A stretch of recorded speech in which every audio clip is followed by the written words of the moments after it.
बददुआ करती है ये रिज़्क़। नबी सल्लल्लाहु अलैहि वसल्लम घर में देखा एक जौ की रोटी का टुकड़ा पड़ा हुआ है, आपने उसको उठाया और अहलिया से आपने फरमाया, आयशा ये इज़्ज़त वाली चीज़ है, इसकी कदर करो, जब अल्लाह ले ले तो देगा नहीं।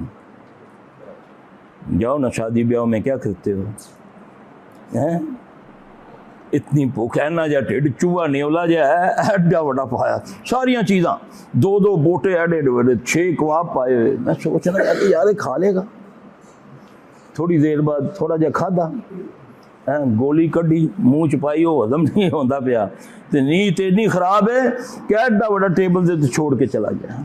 फिर जाके देखता कुछ हो रहा है, एन करके ना, तो फिर वो हलवा इन्ना बड़ा पा लिया है। वो मैं क्यों भाईया खा लेंगा, मौलवी साहब तुहानू की है जी, तुहाडा खाने अल्लाहु अकबर।